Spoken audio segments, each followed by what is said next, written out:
Well, good afternoon. We are now at our last session. My name is Nikos Dedes, and I am the Secretary General of the Greek Patients Association.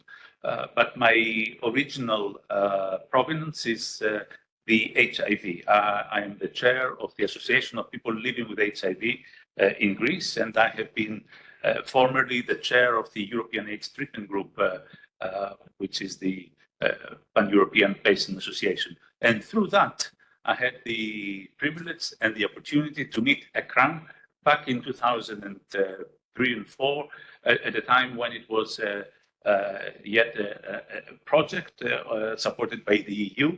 And I had the honor to be on the advisory board of the network as it was being created. And we were comparing notes with Jacques outside, whether I participated in the first or in the second International Clinical Trials Day, representing the patient organizations. Obviously today we had a chance to see what kind of data we're talking about, whether it is from randomized clinical trials or it is from cohorts and other sources. And then we saw the new advances of technology and what it offers through either devices that we use and can collect data, or the artificial intelligence.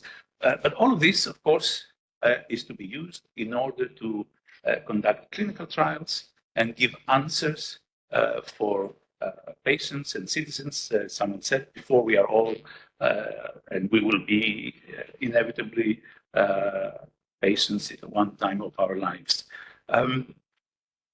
Actually, one of the things that was addressed in the previous session, which these two sessions, the part one and this is part two of the stakeholders engagement, and I can contribute a little bit more on behalf of what Johnson & Johnson has done. But actually, it shows the fact that even when good things happen, they are not part of an institutional approach of the industry, and are not even part of the institutional memory. So the family of Johnson & Johnson, as it's called, Janssen, and actually Tibotec, which was one of the subsidiaries involved in HIV, had engaged profoundly with the patients' representatives in the HIV field. And I personally was a member of an institutional review board, which is not a common thing for representatives of the patients to be part of such groups. And we engaged very much in protocol development with the company. And actually, it was one suggestion that the European AIDS Treatment Group put forward, asking at a time when people were failing on treatments with the emergence of resistance, when we suggested that for what we called failures, that we shouldn't be giving only one new investigational drug, but if possible, two. So it was the first time when the FDA accepted to have a registrational phase 3 clinical trial, which included two investigational medicines. So you see that this type of collaboration is something that can produce and convince regulatory authorities. So the interaction and the role of patients, which we will be hearing about, is with all stakeholders, including the industry, the researchers, the academics, the clinicians, and the regulatory authorities. So with that, it's my pleasure to invite our first speaker, with George Kapetanakis. He is the president of the Hellenic Cancer Federation. And of course, cancer is probably the most important and the one which affects all citizens, either directly or indirectly in their family. So, George, the floor is yours. Hello, good afternoon. Thank you for the invitation. I want to thank CERT and International Clinical Trials Days for this invitation. And I want to thank also my colleague Nikos. You know, Nikos is one of the pioneers for patient movement in Greece. And it's true that he has opened pathways. And we are lucky to be in this environment and also serve from this way. I'm not going to tell you something that you don't know. Probably I'm trying to put some thoughts in order and give some food for thought. And to tell the truth, it's the first time that I speak in front of researchers. Yes, because mostly our audience is different. So let's begin. Here is the presentation. Well, the question that I have to answer here is, on which conditions does patient centricity equals to data centricity? Well, first of all, this is what we have to do, is to define these two terms. Referring to patient centricity, we usually mean that the healthcare system is oriented towards addressing the patient's needs by considering their preferences, experiences, and outcomes. Moreover, has as a priority the participation of patients in decision-making and in all organizations that affects them. At its core, patient centricity embodies the recognition that patients are not merely passive recipients of the healthcare, but active partners in their own well-being. It places the individual at the center of decision-making, valuing their preferences, experiences, and needs. In essence, patient centricity is about empowerment, dignity, and respect. On the other hand, by data centricity, we mean the collection, analysis, and use of large volumes of patients' data using high-tech systems to support decision-making in clinical research and clinical practice. Data centricity represents the pivotal role of data in driving healthcare progress. It underscores the importance of harnessing vast pools of information from genomic data to real-world evidence to unlock insights and drive innovation. Data centricity supports precision medicine, personalized intervention, and evidence-based practice. Now we live in the era of the real-world data, and we all know that a huge volume of health data is produced every moment. At the same time, all this data is not easy to harness by the scientists, you and the research, as there is lack of interoperability and regulation.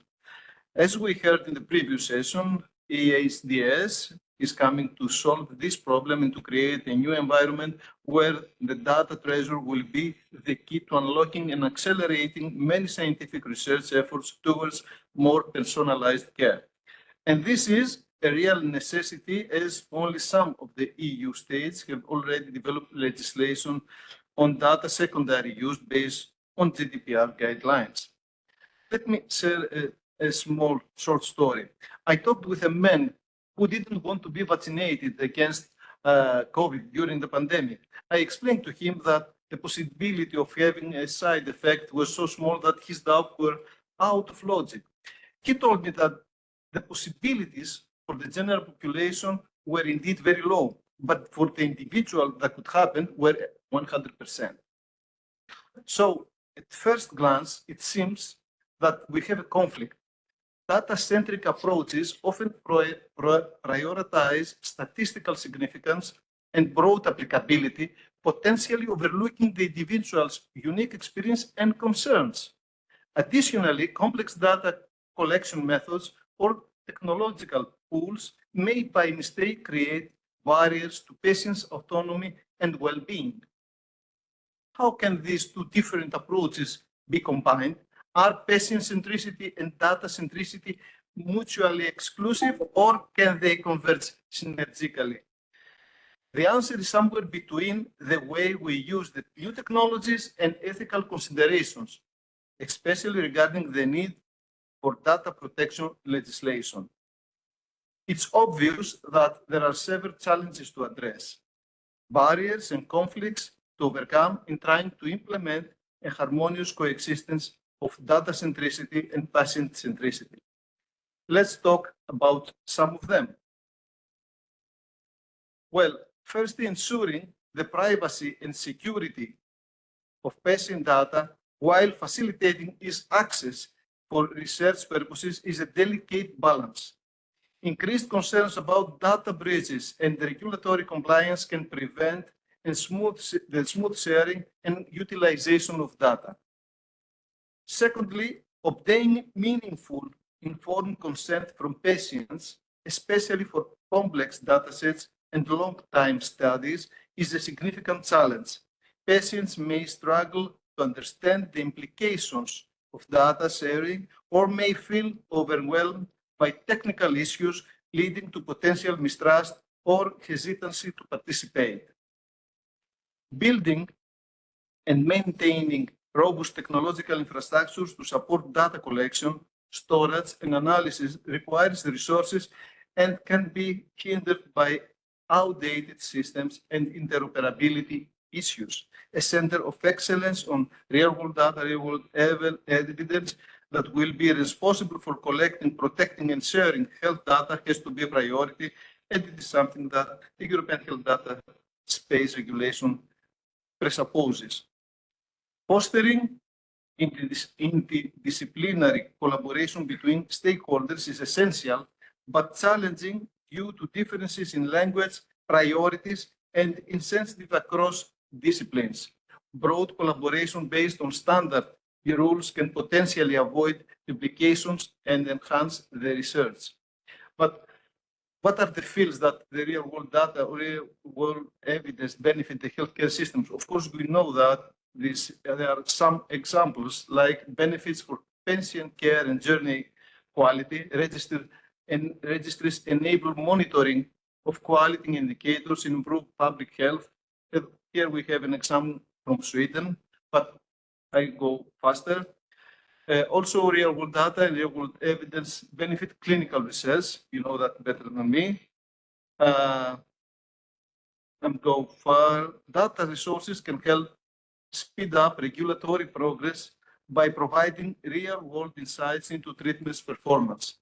They offer valuable data on safety and effectiveness that can support faster approval of new drugs and therapies. These insights help regulators make more informed decisions, streamline the review progress, and adapt guidelines to reflect real-world use, ultimately bringing effective treatments to patients sooner.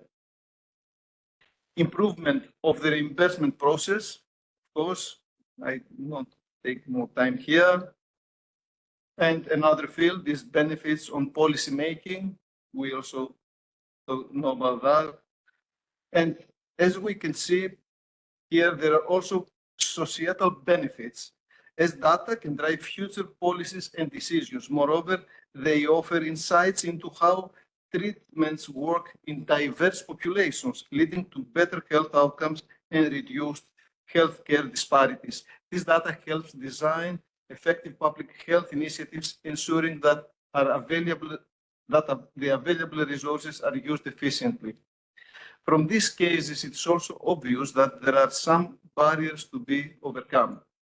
Ethical dilemmas surrounding data ownership, consent, and secondary use during the life of individuals and beyond add another layer of complexity. Cultural and societal perceptions about data sharing and privacy vary widely and must be addressed through tailored engagement efforts. Moreover, social biases in data collection can impact research results and contribute to healthcare disparities. To address this issue, it is important to ensure that the datasets are diverse, inclusive, and reflective of the population. Furthermore, addressing these barriers requires a multi-phased approach encompassing technological innovation, policy reform, cultural change, and stakeholder engagement. Allocating sufficient resources, including funding and workforce, to support patient-centric and data-centric initiatives is essential but often limited. By acknowledging and working collaboratively to overcome these hurdles, we can develop a pathway for a more harmonious coexistence of patient centricity and data centricity in clinical research and healthcare. Integrated patient-reported outcomes, references, and experiences into our data collection processes enriches our understanding of disease dynamics and treatments impact while empowering patients to participate actively in their care journeys. For instance, the emergence of digital health technologies offers promising ways of collecting accessible accessible, and patient-centric real-world data, changing the landscape of clinical trials. However, achieving full integration demands more than technological advancement. It demands a commitment to transparency, communication, and collaborative synergy among all stakeholders. Patients, researchers, regulators, and industry partners must converge as equal contributors, pooling knowledge, resources, and insights to co-create a future where patient centricity and data centricity are not opposite forces, but complementary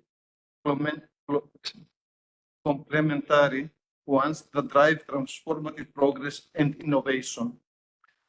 From all this, we can easily understand that as we navigate in the field of modern healthcare, we must acknowledge the hurdles, resource limitations, regulatory complexities, and technological intricacies will test our decision. Yet, amidst these challenges, we must remain committed to our pursuit of a shared vision, a healthcare system that focuses on patients' needs, honors their autonomy, and harnesses the potency of data to succeed in a profound change. In conclusion, patient centricity and data centricity are not opposed concepts, but rather the two sides of the same coin. They have to work together, step by step, towards the healthcare transformation, each complementing the other in our efforts for better outcomes and equitable access.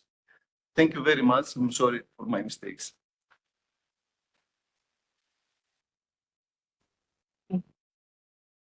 Mr. Kapakanakis, thank you so much for this interesting talk. We are moving on now to the next talk, but before that, I have to say I'm also too small for this podium. Okay, so I'll just move to the side. I'm Christina Karamanidou. I am a health psychologist by background. I am the head of the psychology lab here at CERT. And today I have the honor to call the last but not least speaker of the International Clinical Trials Day, ICTD Stunder, who is a lawyer and an expert in EU data protection law and database governance. Most importantly, she will be leading the legal work package of the EHTS pilot project. Irene, please come up. Hello. Hello, everybody, and many thanks to Jacques and ECRIN for inviting me here, and allow me a very personal remark. It's not due to the fact that I'm female, neither that I'm talking about dry legal stuff that I'm the last speaker. It was my personal request, and thanks again for making it possible so that I can fly in this morning. So I'm very happy to, I'm not that small, but that's a bit far away. I'm very happy to talk about the recent developments in legislative activities on the European level, and a little bit about Germany, because my background is German. I'm from Berlin, and I thank very much George for his talk about patients' view on, let's say, the upcoming harnessing of real-world data, because this is something that I think the legislation is at least partly based on, we are facing now.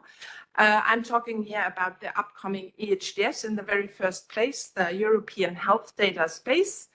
I think everybody has some idea about what it is, but I'm happy to just very shortly give an overview. So the European Health Data Space, just to have the timeline, normally is at the end of the talk, but this time I would like to have it in the very first place, to let you know that the EHDS is somehow becoming a reality. So we have an end of the negotiations between Parliament and European Council. It's not formally adopted, but it will be formally adopted in October this year, if nothing goes totally wrong. As you can see here, and this I'm referring to some slides issued by the Commission. So I'm relying on the stuff that they have announced to us. And as you can see, EHDS will not be totally implemented next year, but rather within the next 10 years. But we have to deal with it, and we have to, let's say, cope with it. And coming back to George, and this is why I'm here, I want to make you aware of some developments regarding secondary use, and this is harnessing real-world data for research. So this is just a very rough overview. There are two parts of the EHDS regulation. It's a regulation on European level. There's one part on the what is it for you? Left? On the left-hand side, this is the healthcare context. This is not my focus today, but go to the right side. This is secondary use, and we are talking here about secondary use not only for researchers but also for policymakers, for those who control and fund the healthcare systems. But as I know from Finland, who is quite advanced in having such a platform in place, and they opened it up for the public and for researchers, 90% or even more of the applications to get access to those data come from the research context. So I think this is quite important. So what's in there? When I went, even 1 or 2 years ago, through all the policy communication of the Commission, why do we need an EHDS in European health data space? Many things have been put forward, but I did not find one thing, and that was the patient. So even very explicitly, I go to the last bullet, because you assume that research is still built on informed consent, even though we all know that the procedure is not easy, that the consent forms are quite lengthy, not hard to understand. Anyway, we all assume that informed consent is still the major legal basis to do research on patient data. But the clear intention of the EHDS was to get rid, I'm a little bit provocative, excuse me for that, to get rid of all the consent mess, and consent was rather seen as a hurdle for many, not only from the research community, but many people around. And when it comes to real world data, we can understand that it's not so easy. Real world data is a term that is quite vague. I'm referring here mainly to healthcare data, electronic health records, and others. Registry are somehow in between. So to go back to patients, to ask everybody for informed consent, to just analyze the data at large scale, maybe use them to train artificial intelligence applications, or just analyze it, as we have heard today from many angles, it's not easy to base it on consent. We have to be very clear on it, but we need to have, in my view, a bit larger debate on what is now coming up in EHDS. So again, slides from the Commission. So on key points in primary use, there you can find the patient and the empowerment of patient. Going to key points for secondary use, the patient is again lacking. I'm rushing a bit through because we are quite on a time pressure. So, but a very, very difficult point in the negotiations in Parliament was how to come from informed consent to a sort of, a lighter procedure, and the result this year, it's opt-out. So opt-out instead of opt-in as a general rule, but not everybody was in line with that decision. So as you might know, Germany and France are quite different in that respect. In France, it's even seen as non-appropriate to use informed consent. I think it's assumed that patients just cannot understand, so they should not take responsibility. In Germany, we still stick to the opinion that what I've heard once from a patient representative on the European Patients Forum, you should at least ask. So these are two different, let's say, cultures. And in Parliament, these cultures clashed in some way. So the result is that it's a general opt-out, but member states can somehow deviate. So now I'm stuck, deviate from this principle. So rushing through, I've seen also in your talk, you would like to have a better representation, a better participation. So if we go a little bit away from informed consent, we would expect to have a bit more formal representation, maybe of patient representatives in the governance of the data. Still looking through all that, I could not find much. So patient organizations are somewhere in stakeholder forums, but not in the core, let's say, we call it in research, normally data access committees. Now it's called data permit authority. And I could not find a patient's voice there.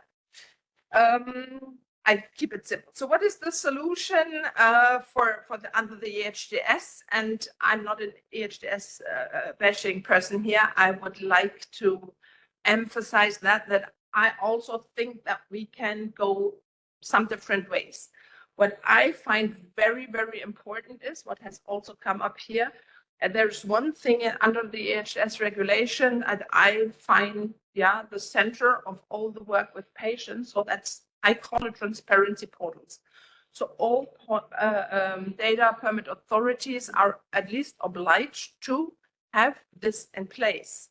So to inform on somewhere in the internet on a platform, so not by written letter or something, but just, that this is all in real time about the legal basis data have been used, about the measures taken to protect the rights of individuals, about the rights in details, contact details, all this, what we are normally I used, I've worked with a colleague from Sanofi very nicely on an informed consent form for clinical trials. And this is, of course, something that is already in an informed consent. So I think this is, in a way, the way to go, but we have to take that seriously. And my work within, you've mentioned it, EHS pilot, it's even coming to an end, but there's another so-called joint action called TEDAS 2, where all member states, all ministries of health and affiliated entities work together to prepare so-called implementing acts now for the EHDS. And there you can see that member states have, again, very different cultures. Some want to play it rather down and say the more information you give, the more resistance you will get. And others say that it's really crucial. We need that transparency and we need that collaboration. It's an ongoing debate. I think we should, really keep it up. So this is again legal text. Coming very shortly to an implementing act, so to say. So it's a law in Germany, but also very, very short.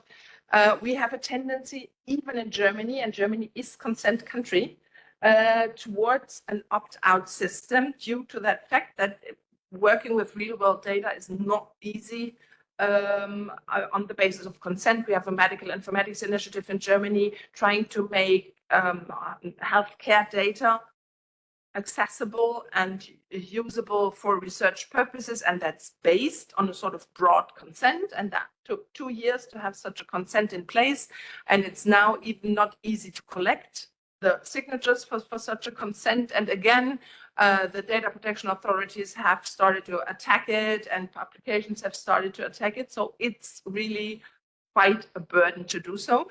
So now we have in Germany also a law going towards opt-out, but we should be aware that this does not cover everything of secondary use of real-world data in Germany. It's just the electronic patient record that is being built up. We are not there. But then it's a very strong opt-out. It starts that you can opt out from having such a personal record at all. So then there's no data to be used. If you want to be on the safe side, you just say, okay, I do not need that. And then it's about data linkage, and then it's about internal use within university hospitals, even if they are built platforms. That's it. Anything else remains consent-based so far. So, yeah, what's the role of patients in EHDS? I've just put it here as opportunities and risks. Opportunities is clearly in rather primary use that, yeah, the goal is that everybody can access their own data, at least within the primary healthcare context. And I think this is something that is clearly a benefit. So to make patients, to put them in a position to have a control over their healthcare data at any time. Of course, we always say research is innovation, and that leads to innovation and better therapy.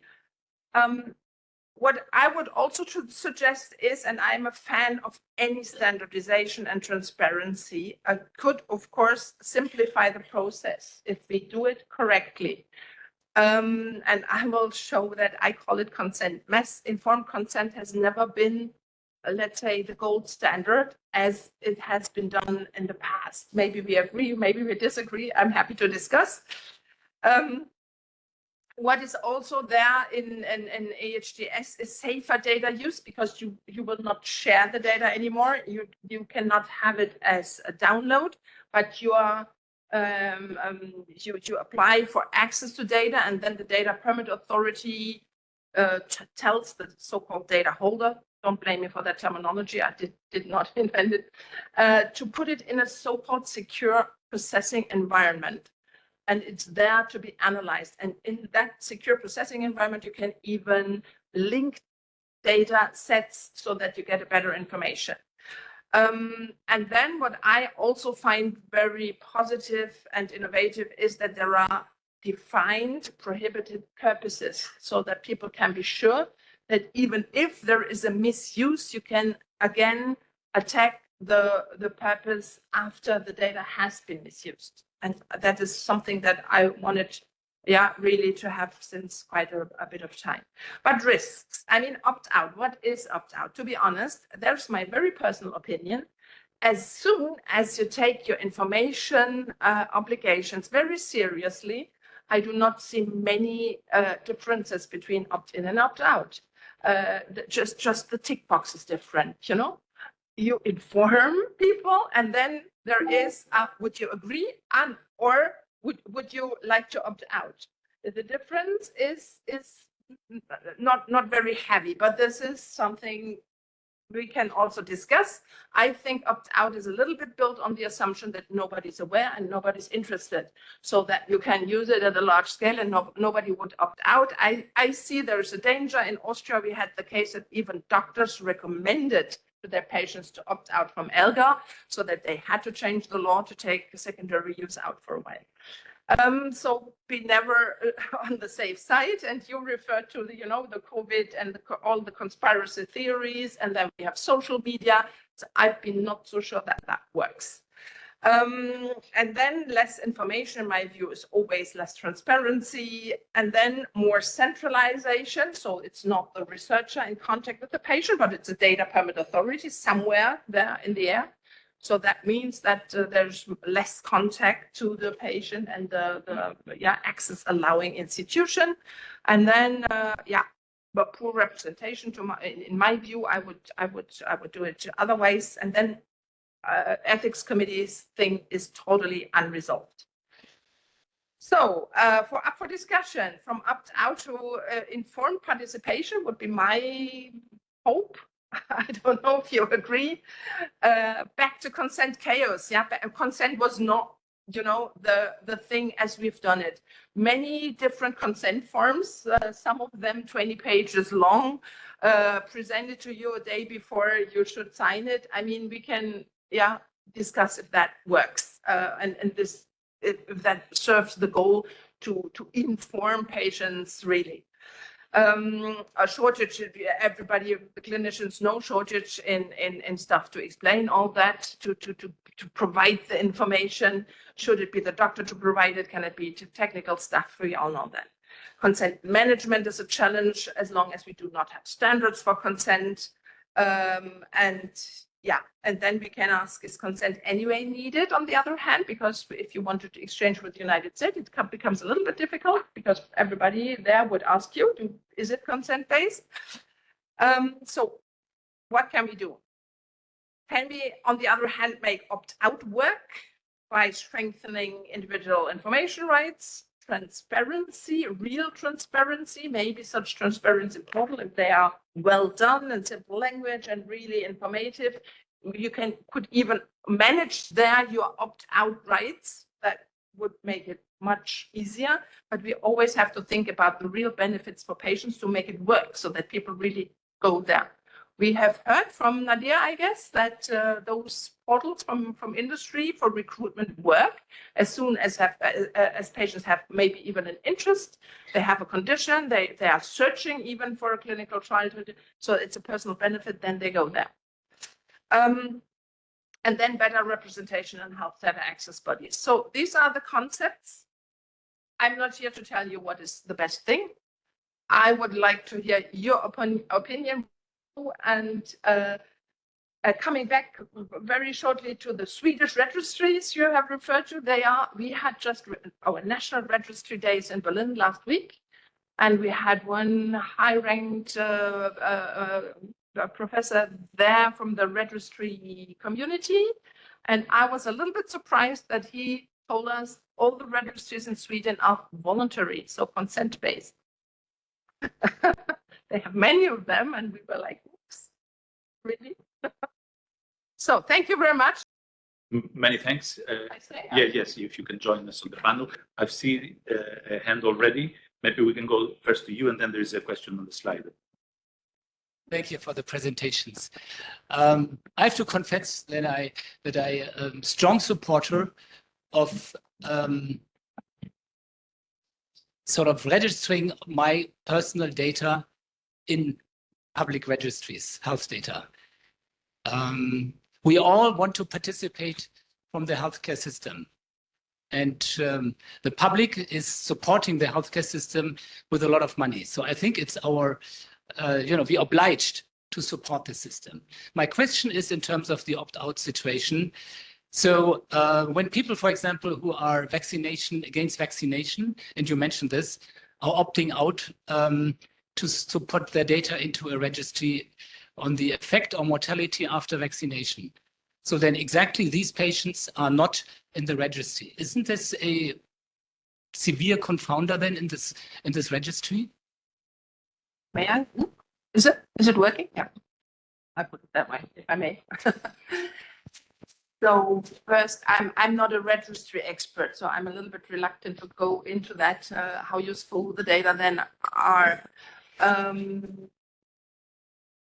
I mean, yeah, there are some concerns, of course, about even registering then people that are not registered, because then I don't know, if you have a German background, you might remember Rasterfahndung, and if you belong to a minority who says no to something and you are as such registered, then you have a severe privacy problem, so to say. So that's another issue we should discuss. Yeah, but Irene. Just one thing I learned during my work in the EHDS, and we have different cultures. We need to be very clear what we mean by registry, because we have in Finland, so I call them NHS systems, that's tax-paid healthcare systems. They have patient registries. They are population-based. And we talked about registries for quite a while, and then at a certain point in time, So, and we talked, I think, about disease registries or medical registries, and these are totally different worlds. So when talking about registering people, we need to make clear what we are talking about. Yeah. If you're investigating a specific population of patients. I mean, But still, in that case, I go, wouldn't it be the great challenge of what makes me medicine, we medicine? And I'm using here words by Donna Dickinson from Oxford, who says that for my data, so from my medicine, me medicine, data pertaining to myself, to become we medicine, in other words, to be used secondarily and assist in obtaining evidence that would benefit others, there certain conditions must be met. And these conditions generally revolve around who is going to use the data, who is asking for the data, who is going to do it, and how clear that person, organization, body explains. Which brings me, if I'm allowed, to a question to you, George, Nikos, and Christina.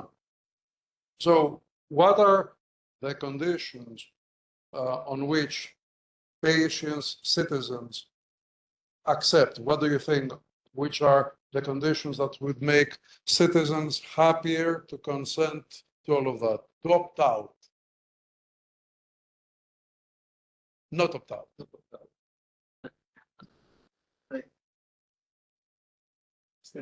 Ladies first. No.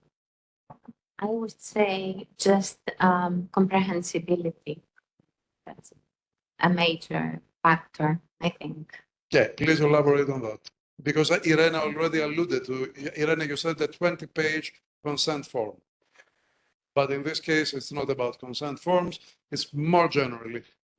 What do you mean by comprehensibility?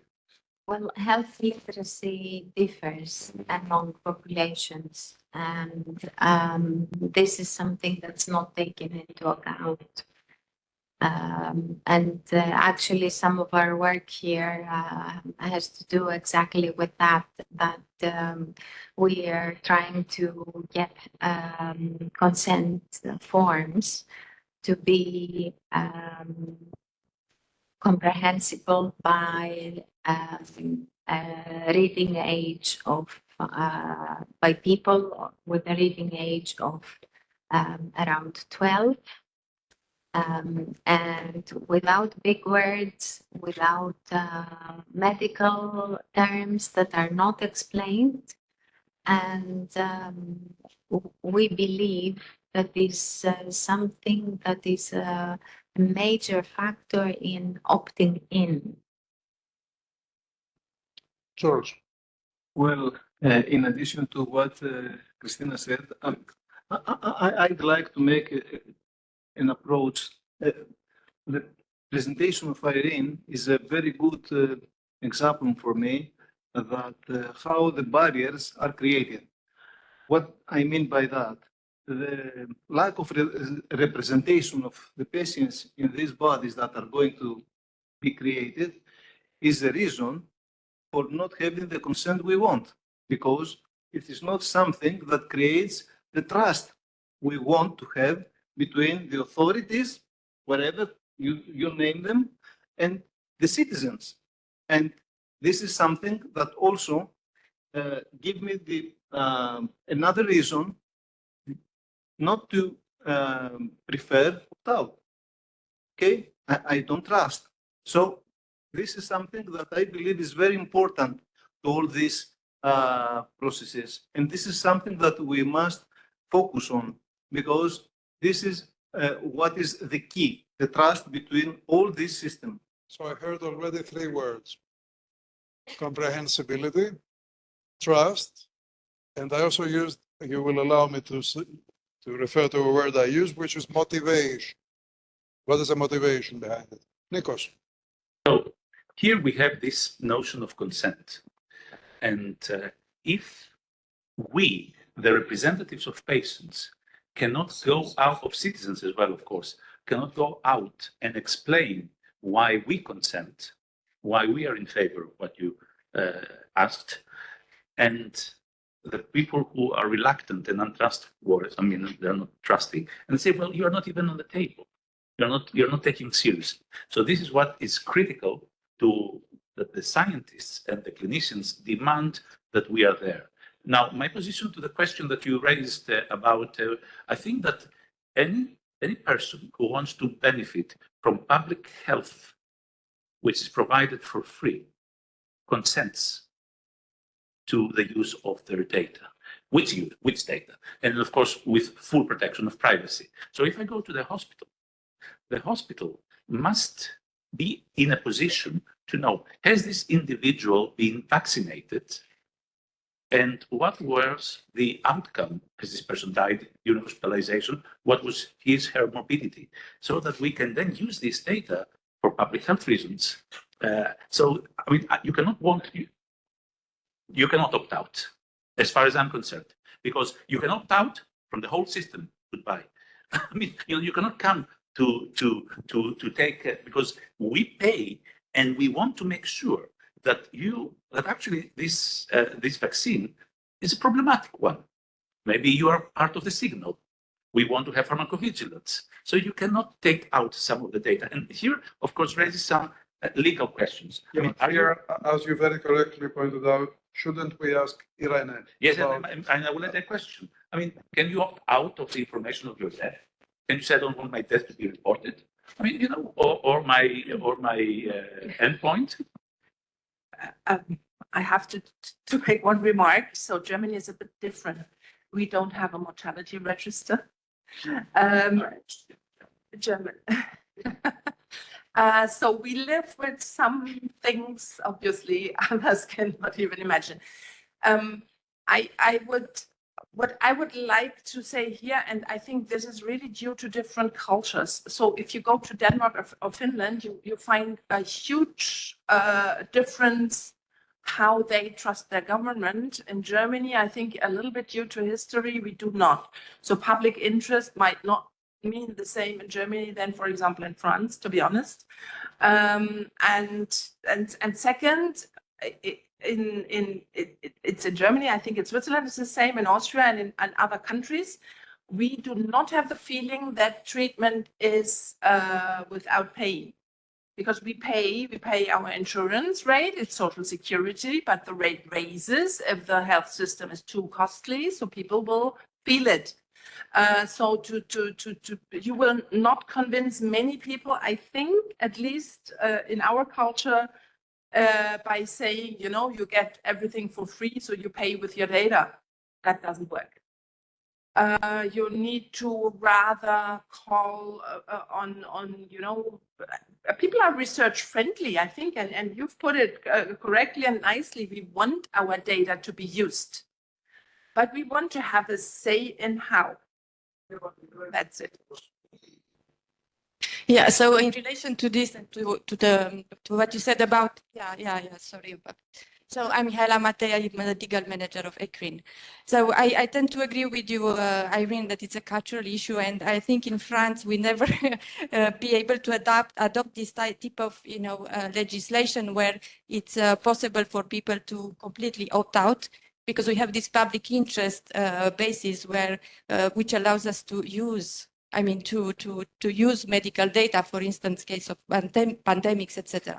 So I have a question regarding the way the legislation has been produced, this act in Germany specifically. So did the authorities run a public consultation before adopting this such act? I'm curious to see what was the involvement of the population in the lawmaking process, because we are talking about patients' involvement. But in my opinion, one of the main issues is the fact that there is no democratization of the discussion. And just to take another culture, so it's my origin, Romania. So I discussed this with a friend of mine, who specialized in ethics, and we are discussing bioethics and all these issues around consent. And he told me, "What you are telling me, it's science fiction in Romania." So people are not even aware of the fact that that there are clinical research through which we are, assessing drugs, etc. So there are many issues or questions that we are addressing as educated people that normal people are not even aware of it. And just to share my experience, I mean, I've been in the field for many, many years, but when it comes to informed consent, for my medical condition, let's say, maybe I understand half of it. So despite the fact that I'm involved in clinical research for many years, I mean, when it comes to the medical stuff, I don't understand it. So yeah, just to share with you my feeling about informed consent. Okay. So let's vote. Actually, because it's very pertinent. So the first question is, what is the greatest challenge in obtaining meaningful informed consent for clinical investigators for participation in clinical studies? Explaining effectively the complexity of the study, the time required, explaining the concept of the study, in other words, the benefit of the study, something else, other, or I do not know. So you have 15 seconds to vote. So apparently the winner is, but it's a close tie, I would say, between time required. No, it's explaining the concept is a winner, but time required is a close second, and explaining effectively the complexity of the study is a third. So to me, the third one is unclear. So who voted for the third one? Can you identify yourselves, please? Are you willing to do that? Yes. What did you get about that? Okay, I think it's in contrast to the first one, which is the outcome, I would say, the benefit of the study for the population in general. The third one, which I vote, is explaining the details of the study, which I think it's more difficult to be explained in an average audience. Christian, do you agree with Anastasia's view? I was a bit struggling because I think one of the main problems is the randomization. To explain randomization to patients is very difficult. And I was not sure whether this is covered by number 1 or number 3 or by both. So I decided for 3. Yes, okay. Speaking about randomization. This is a major hurdle for many patients because this brings in the random component of treatment. If I can help here, I think the big problem there is the concept of equipoise. Because yes, I mean they're the same, one of the two, but it's related. Equipoise is the problem. So there are quite a few of you who voted for time required. Would one of you want to identify yourselves and tell us a bit more? I would vote for all of the above. But okay, one of the time required funds. Yes, I'm coming to you.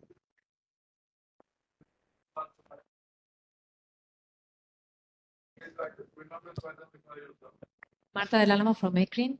I think that there was a presentation this morning in emergency, I think, and they already shown where were the times what they can spend per patient. So that's a justification already. And the other one I think is very well known in primary care. In primary care is like most of the physicians, they almost don't have time in many countries to per patient. So it would be impossible to run a study in primary care. That would be very interesting. And actually it's something that is not very common. Thank you really very much, and thank you for bringing us back to reality. This was a very pertinent comment.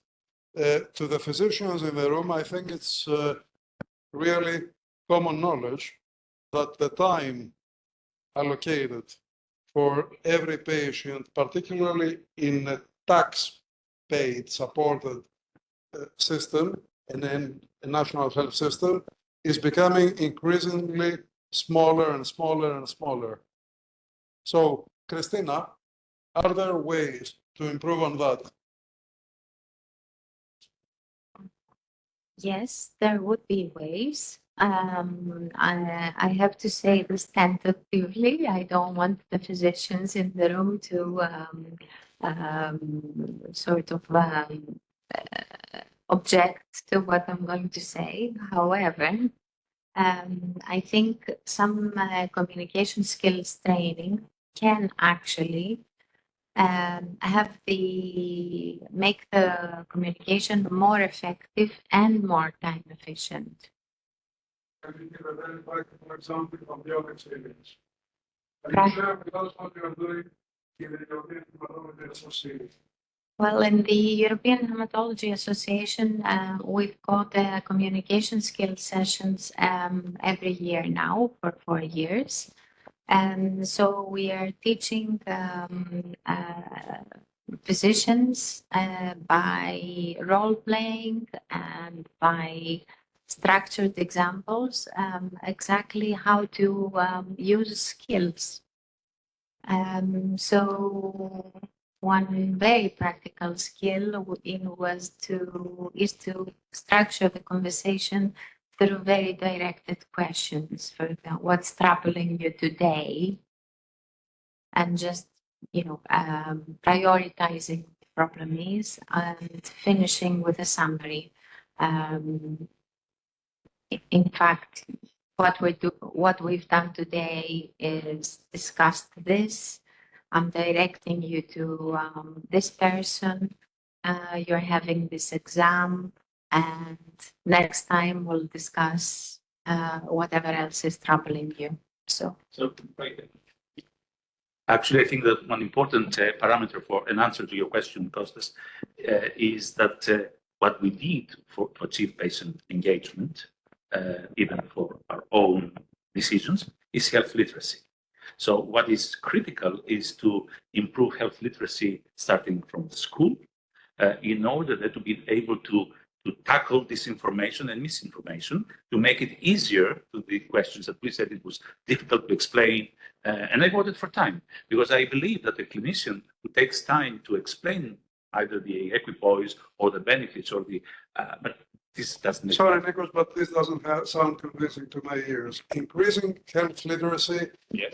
Having fresh air, having reading, reading novels to your kids, eating healthy food. How can this be achieved in an increasingly undemocratic and We are doomed without. and inequal society? And I heard with great interest Irene's comments and very pertinent observations about the differences between, for instance, Finland, Sweden, and Germany, let alone Greece, about trust in your government. So with that in mind, the idea of the European health data space and what it means for the average European citizen, isn't it a bit scary? Irene? The lawyer's answer is always, it depends. So it depends on what? Yeah, it depends first on transparency. I mean, no democracy without transparency in any respect. So why not in that respect? So this is something that I really would insist on. We need to really keep up the dialogue. We need to learn how to communicate. I mean, that's communication training, what you're doing, right? This is important, and it's difficult, and it's even more difficult because you, of course, as a clinician, you have a range of patients. You have the expert patients with chronic or even with rare diseases. They are totally different from somebody who is a youngster who has just broken his leg. I mean, and not really interested, just fix it, And but we need to cover all this. We are talking about real world data, so that means covering as much as you can. So we need to develop skills and procedures and standards. By the way, I'm a big fan of standardization. Standards. Yeah, because in my view, standards enhance transparency. As long as it's taken up, as soon as you present to patients different consent forms and he or she has to go through again and again, and it's a little bit different, this is a nightmare. So standards will enhance transparency. Let's remember the word we, because there are different types of we. And I will ask some of you to ask your question. So I'm Tiago. I'm a clinician from Portugal, pulmonologist. And I would say everybody here, when goes to a website, there's a button, accept cookies, and it takes us more time than it actually helps. So it was something that was wrongly decided. I would say that it takes a lot of time to get consent and effort and money, and people have to travel. And then you'll end up in the same situation where when I ask most of my patients to get to some kind of study, they say, okay, I'll sign whatever, because I trust you. I would say that having everybody having a consent would waste a lot of time, and people would not read, would not get a lot of interest. And most huge, largest proportion of people would just want to have their data used for good objectives, which is mostly controlled by ethic committees. So I would say, make it simple. Make it simple. Irene, you mentioned we must do this, we must do that. Nikos, you also do that. May I react to the cookies? Very shortly. No. We must do the cookies. Sorry, of course. I didn't hear. You said something. Yeah, I see there's a difference. So I accept cookies every day. So we are in the same boat here. But it depends how eager I am to enter the site. You know what I mean? I do not accept cookies from a research site. Why should I? So there's a difference, first. And second, people are learning. I mean, I can tell you about many who are cleaning up their computers from cookies. They accept the whole day through, and in the evening they delete everything. So I mean, let's not take citizens and patients as, not knowledgeable at all. But then you used we quite a few times, and we have to do this. So let's start with different views in the room. Industry, Thanasis, please.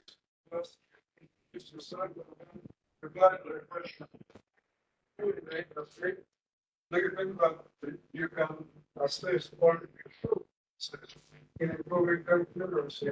And are you doing it actively today?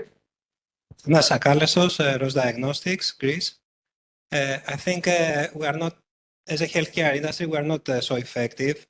We must acknowledge, however, that we are a very well regulated healthcare industry, so there are a lot of don'ts that kills creativity sometimes. From the other side, there are many perceptions, there are many concerns, there is fear from the patients that we need to tackle, and we need to be more bold. This is what I would like to contribute to this discussion. Thank you. Because you also mentioned you just mentioned improving health literacy from a young age. How do you propose this to happen? Well, I mean, what we have seen is as I said, disinformation and misinformation. It's getting crazy. So unless we can reassure, either with processes, as George said, in terms of participation, transparency, and minimum level of knowledge. Now, with Roche Diagnostics, diagnostics is going to play increasing role. And what kind of data do we collect? I'm in a position to know that Greek insurance companies access patients' medical records without consent. I have individuals who come and say, that's super important, but it's not really answering my question. Well, so who should work to improve health together literacy? We need, well, for health literacy, as I said, there's no chance. I mean, we see this as a role for patient organizations. Clinicians obviously are forced to do it when they have a patient in front of them. They have to explain what is the prognosis, what are the treatments. I mean, you need consent even for clinical practice, not only for research. Therefore, I think that, as I said, as time goes by, and of course we have the Secretary General of Public Health. How can we not inform citizens about all these things? So I believe it has started. I mean, it is in schools. When I was younger, we used to have to learn about many people, but not anymore. So I think that this kind of health literacy is necessary. How can we we will not be able to be vaccinating people the way that we go with vaccines hesitancy. José Alves from Lisbon. I also work at the Experts Committee of ECRIN. I have two comments. One is about literacy. And the answer to your question is schools, primary schools, education. And it takes time. But every time we do a shortcut, we get hammered. And the consent, actually, I think it's a good example, in my opinion, how a shortcut became wrong. Because it was about trust. And we wanted patients to trust. So we said, we will not put you in a trial unless you give your informed consent. And it's, I'm sorry to say, but the way I see it, exactly the same thing with cookies. If the patient really wants to go in the trial, he'll just write whatever.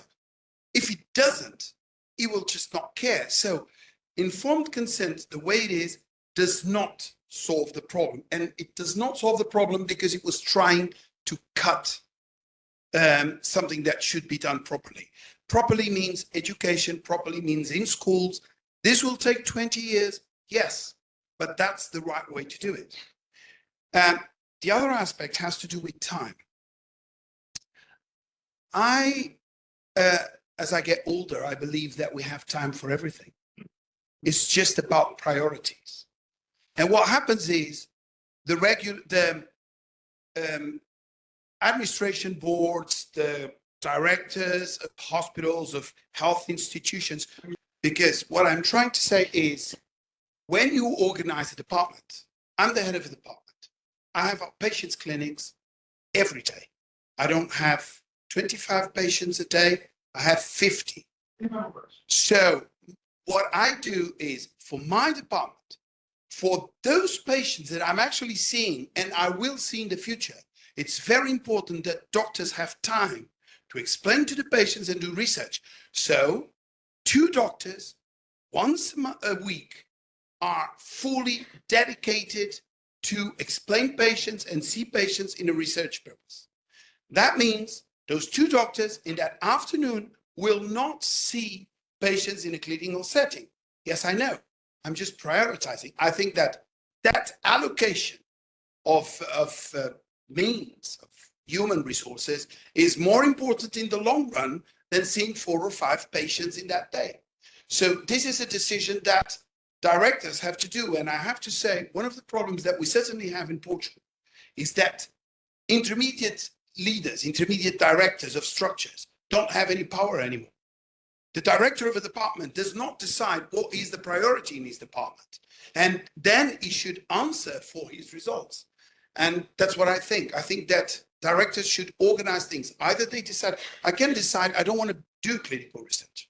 That's it. I'm completely focused on just seeing patients. That's an option. Thank you. So, time is running against us, and I would like us to vote for the last time. And the last question is, how can interdisciplinary collaboration be fostered among healthcare stakeholders to overcome the barriers between patient-centric and data-centric approaches? And your options are through encouraging patient involvement, through promoting continuous education, through the creation of collaborative frameworks, in other words, multidisciplinary teams, and finally, through the development of policies.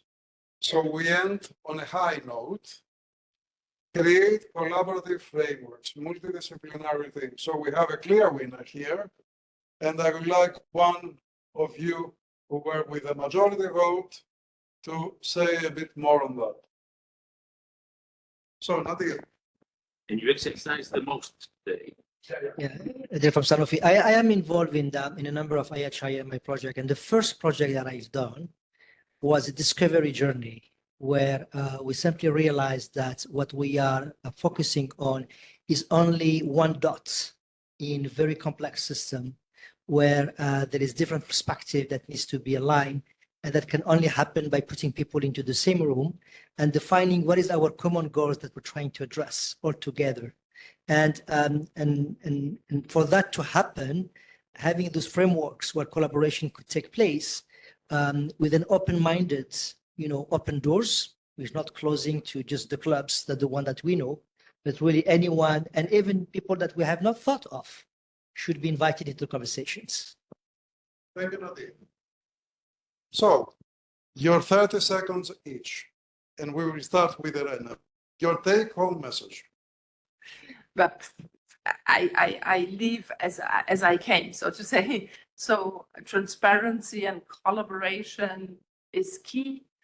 And yeah, keep an eye on Germany because and Austria, Schrems, Breyer, and all those have such a background. So. George. Well, I think I was clear, and this is the message that I want to send, that we must integrate in all this procedure the patients and the citizens if we want to have some results that will support and enhance the research. I know that the researchers are open-minded, but also there are other things that we have to concern. So, yeah, the participation of the citizens and the patients, I believe, is the answer to many of these problems. Thank you. Nikos. Well, we are a meeting of ECRIN here, and the people who are involved here are not the sponsors, they're not the industries, they're not the others who have an interest. So what I believe is we have here the public health interest, and therefore we together, all stakeholders should pursue to safeguard, to make sure that we safeguard the use of this, of what we've been discussing, how we can combine patient centricity and data utilization. So we are together to ensure that. Thank you, Nikos. Christina. I think I can only echo George and Nikos, who say essentially that we need to look at data, but we can't lose the individual patient. And I really like this message. Thank you all very much. A warm applause for our moderators and speakers.